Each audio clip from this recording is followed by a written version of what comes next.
हमारे जो कुलगाम के थे दो, अब वहाँ से हमें स्लिप मिली थी किस किस को वोट, आपकी प्रेफरेंस किसको होगी। कुछ लोगों को कहा कि 1 नंबर है पहले, वो किसी को कहा 2 नंबर। आप वफादारी भी निभाते हैं लेकिन आपको शक भी किया जाता है, इसी में मजा है ना। हम वफादारी निभाते रहेंगे, आप कितना भी बेवफा में बताए लेकिन हम वफादारी निभाते रहेंगे। नेशनल कॉन्फ्रेंस है या इंडिपेंडेंट? इंडिपेंडेंट। आपने नेशनल कॉन्फ्रेंस को सपोर्ट किया? आज तो सपोर्ट किया।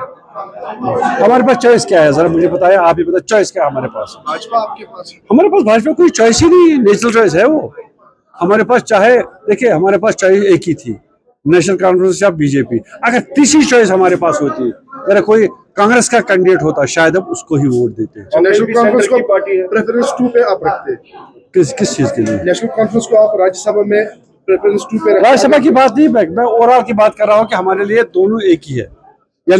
यानी नेशनल कांग्रेस हो या बीजेपी हो, हमारे लिए दोनों के लिए एक बराबर नहीं है। लेकिन हमारा मेरे कहने का मतलब है, हमारे पास चॉइस ही नहीं थी कोई। अगर हमारे पास कोई दूसरी चॉइस होती, तीसरी चॉइस होती, शायद हम उसकी तरफ। लेकिन नेशनल चॉइस हमारी ये थी कि हम नेशनल कांग्रेस के साथ है।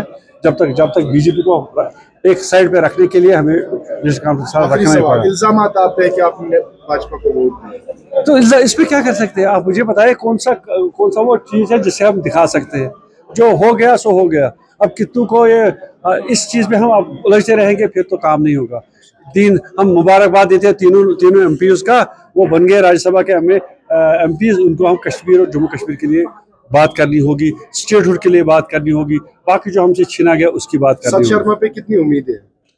वो तो जम्मू का है, हमें कहाँ पता है किस। जम्मू कश्मीर को नहीं, वो नहीं, कश्मीर का नहीं करेगा, कोई नहीं करेगा, उम्मीद नहीं। नहीं सर, रोड के हवाले से अगर हम बात करें, लोगों को इस मौसम के हवाले से अगर हम बात करें, कई सारे दिक्कतों का सामना आ रहा है कंस्ट्रक्शन के हवाले से। मुगल रोड क्या? मुगल रोड बंद रहती है, उसका डीपीआर तैयार हो गया, उसका मेरे ख्याल में टेंडरिंग प्रोसेस इसी महीने हो जाएगा। तो हमने वो सवाल भी उठाया आज असेंबली में, इसको क्यों नहीं काम होता है। अगर इसको बनाना है तो जल्दी बनाए। तो इंशाल्लाह उन्होंने जवाब में आया कि डीपीआर बनाया है, उसमें टेंडर्स भी निकल रहे हैं। इंशाल्लाह मेरे ख्याल में अगले साल काम तो इसी साल शुरू होगा और अगले साल 1-2 साल में।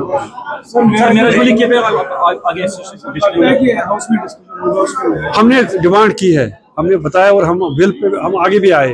तो इंशाल्लाह इस पे अगर आज नहीं तो कल हम डिस्कस करवाएंगे। शबीर इस वक्त हमारे साथ जी। अभी तो आपको पता ही है कि जो हमारे बहुत सारे 3,500 के तकरीबन जो उनकी तादाद है, वो इस वक्त बाहर की जेलों में है, जिनके खिलाफ कोई भी ऐसी कोई बात नहीं थी। उनके खिलाफ ऐसा कोई उन्होंने ऑफेंस नहीं किया था जिसके लिए उस वक्त के एलजी साहब की वो जो सरकार है मजबूर हो गई कि उन पे पीएसए लगाए या उनको अरेस्ट करें। उनको without giving them any notice या किसी भी स्टाल अंगेजी के बगैर ही, वो कोई लड़का खेल रहा था, कोई स्कूल जा रहा था, कोई रेडर चला रहा था, कोई अपना कारोबार कर रहा था, उनको विदाउट मुझे लगता है एनी रीजन एनी लॉजिक उनको वहाँ पे जेलों में उनको अरेस्ट करके गाड़ी में भरते थे। ये 2018 से शुरू हो गया, फिर कंटिन्यू रहा अभी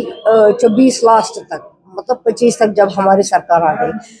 यूं ही विदाउट एनी रीजन। मुझे किसी ने कहा कि एक लड़का जा रहा था नवा बाजार में, वो चल रहा था, गुजर रहा था, वहां से एसएचओ साहब आ गए, उसने उसका हाथ पकड़ा, जिप्सी में डाला और गिरफ्तार किया।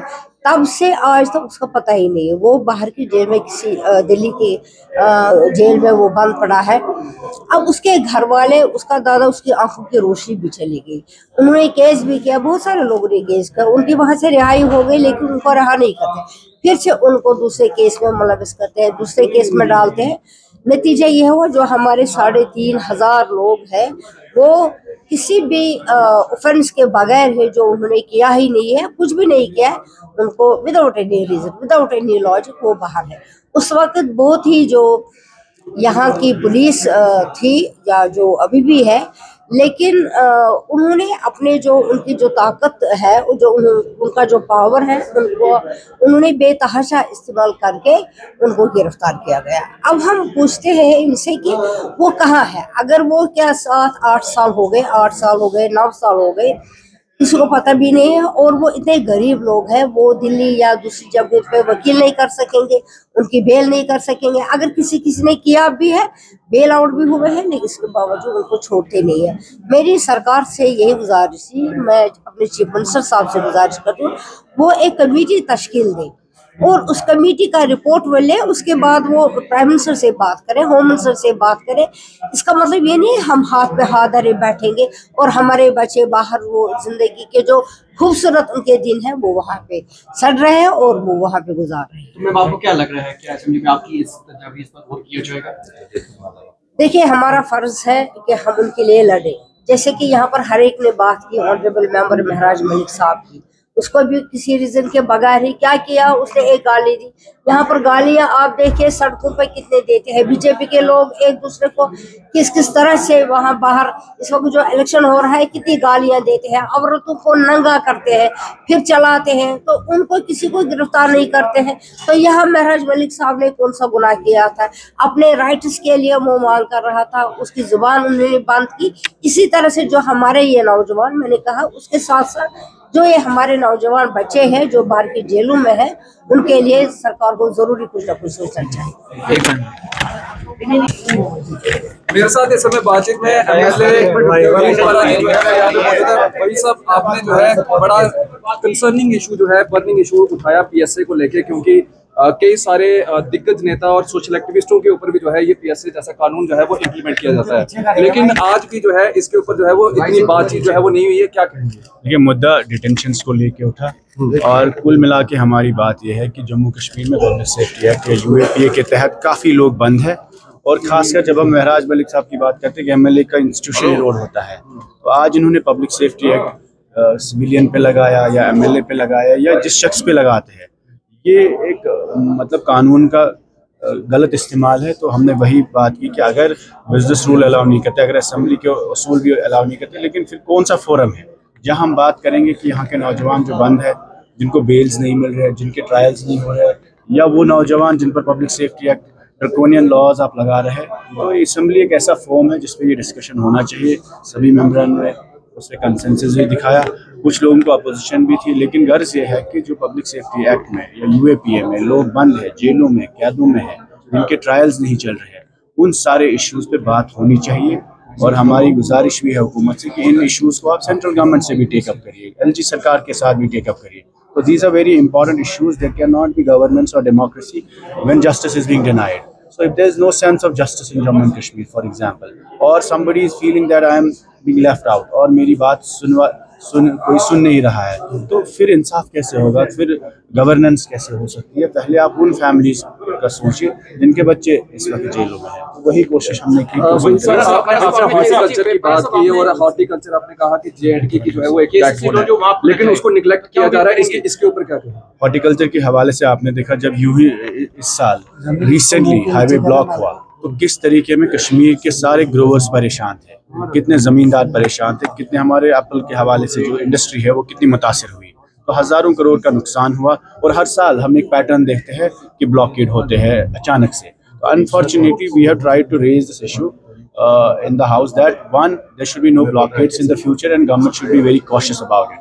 Second important चीज़ जो हमने कही कि केसीसी के हवाले से जो लोन्स है लोगों को, वो डिस्ट्रेस में है, परेशान है हमारे फार्मर्स, तो आप ज़मींदार को एक रिलीफ दीजिए, वन टाइम रिलीफ, कि आप केसीसी के लोन्स को माफ़ करिए। वो कोई ज़्यादा बड़ा रकम नहीं है, और उसी को लेकर हमने आज हाउस में भी बात की, और हॉर्टिकल्चर मिनिस्टर से, फाइनेंस मिनिस्टर से, चीफ मिनिस्टर से भी गुजारिश की कि केसीसी के जो लोन है वो माफ़ होने चाहिए, ताकि हमारे ज़मींदारों को एक मौका मिले। और दूसरा मुद्दा जो हॉर्टिकल्चर के हवाले से ही है, वो ये है कि जो नफीड एक एजेंसी है जो कोविड के दौरान या एब्रोगेशन के बाद इस्तेमाल हुई थी, जो ही हॉर्टिकल्चर खासकर एप्पल इंडस्ट्री में नुकसान होता है तो वो कॉम्पनसेट करते हैं, तो वो इस्तेमाल, वो मार्केट इंटरवेंशन प्रोग्राम के साथ नफीड का प्रोग्राम भी इंट्रोड्यूस होना चाहिए ताकि फार्मर्स को रिलीफ मिले। And one more important issue is about the crop insurance. तो we have been trying to push for crop insurance की गर्ज ये है कि अगर फ्यूचर में कभी ब्लॉकेट्स होंगे तो क्रॉप इंश्योरेंस जो इनकी गवर्नमेंट देनी चाहिए ताकि हमारे फार्मर्स को नुकसान ना हो। हमने एक और मुद्दा जो बात की है वो रिजर्वेशन की रैशनलाइजेशन के बारे में हुई है कि हम चाहते हैं कि रिजर्वेशन का जो रिपोर्ट है वो टेबल हो, और रैशनलाइजेशन होनी चाहिए, ताकि जो ओपन मेरिट के हवाले से लोग हैं उन्हें ये ना लगे कि हम लोगों को इग्नोर किया जा रहा है या मेरिट को कश्मीर में ख़त्म किया जा रहा है। ये एक इम्पॉर्टेंट मसला है जिसमें यहाँ के नौजवान काफ़ी कंसर्न है।